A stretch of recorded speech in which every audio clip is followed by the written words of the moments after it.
কি ওই সকল কাজগুলো যা আমরা করে থাকি যার মাধ্যমে আমাদের রিজিক হ্রাস পায়। আপনারা দেখছেন নূরে জাহা। আসসালামু আলাইকুম প্রিয় বন্ধুরা, আশা করি সকলেই ভালো আছেন।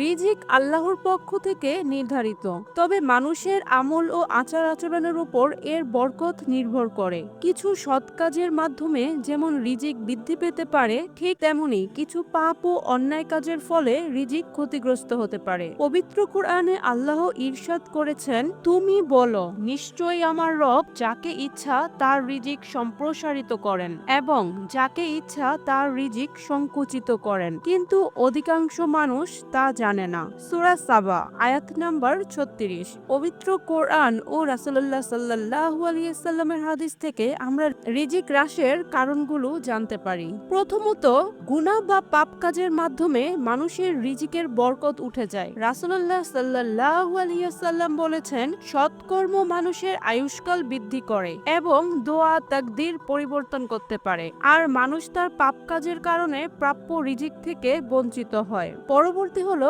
আল্লাহর দেয়া নিয়ামতের জন্য শুকরিয়া আদায় না করলে সেই নিয়ামত ছিনিয়ে নেওয়া হয়, এতে রিজিকের বরকত চলে যায়। আল্লাহ পবিত্র কুরআনে ইরশাদ করেছেন, যদি তোমরা কৃতজ্ঞ হও তবে আমি তোমাদের আরো দান করব, আর যদি অকৃতজ্ঞ হও তবে আমার শাস্তি অত্যন্ত কঠোর। সূরা ইব্রাহিম আয়াত ৭। পরবর্তী হলো মিথ্যা কসম খাওয়া ও ধোঁকাবাজি করা। মিথ্যা কসম খাওয়া এবং মানুষকে ধোঁকা দেওয়ার ফলে রিজিকের বরকত থাকে না। রাসূলুল্লাহ সাল্লাল্লাহু আলাইহি ওয়াসাল্লাম বলেছেন, বেচাকেনার সময় বেশি কসম করা থেকে বিরত থাকো, কারণ মিথ্যা কসম বিক্রিকে বাড়ালেও বরকত ধ্বংস করে।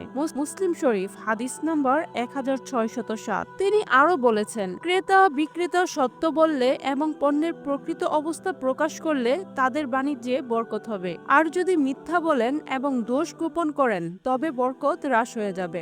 বরকত হ্রাসের আরো একটি কারণ হলো সুদ দিয়ে ব্যবসা বা উপার্জন করা। রিজিকের বরকত এর কারণে নষ্ট হয়ে যায়। আল্লাহ পবিত্র কুরআনে ইরশাদ করেছেন, আল্লাহ সুদকে ধ্বংস করেন এবং সদকা বৃদ্ধি করেন। সূরা বাকারা আয়াত নাম্বার ২৭৬। রিজিক হ্রাস পাবার আরেকটি কারণ হলো ঠিকমতো যাকাত আদায় না করা। যাকাত ইসলামের অন্যতম স্তম্ভ।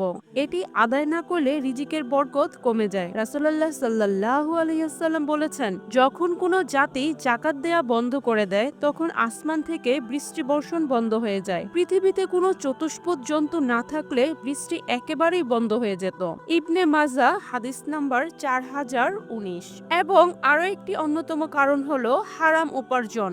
হারাম উপায়ে অর্থ উপার্জন করলে রিজিকের বরকত নষ্ট হয়। আল্লাহ পবিত্র কোরআনে বলেন, হে মানব জাতি, তোমরা পৃথিবী থেকে হালাল ও পবিত্র বস্তু ভক্ষণ করো। সূরা বাকারা আয়াত নাম্বার 168। রাসূলুল্লাহ সাল্লাল্লাহু আলাইহি ওয়াসাল্লাম বলেছেন, যে ব্যক্তি হালাল উপায়ে সম্পদ উপার্জন করে তার মধ্যে বরকত দেয়া হয়, আর যে ব্যক্তি হারাম পথে উপার্জন করে সে এমন একজনের মতো যে খেয়েও তৃপ্তি পায় না। মুসলিম শরীফ হাদিস নাম্বার 1052। প্রিয় বন্ধুরা, পাপ ও অন্যায় কাজ থেকে দূরে থাকা এবং আল্লাহর দেয়া নিয়ামতের জন্য কৃতজ্ঞতা প্রকাশ করা রিজিকের বরকত বৃদ্ধির মূল চাবিকাঠি। দুনিয়া ও আখিরাতের কল্যাণ লাভ করতে হলে কোরআন ও হাদিসের আলোকে জীবন পরিচালনা করা জরুরি। বন্ধুরা, ভিডিওটি যদি আপনাদের ভালো লাগে অবশ্যই লাইক, কমেন্ট, শেয়ার এবং সাবস্ক্রাইব করতে ভুলবেন না। আশা করি সকলেই ভালো থাকবেন। খোদা হাফেজ।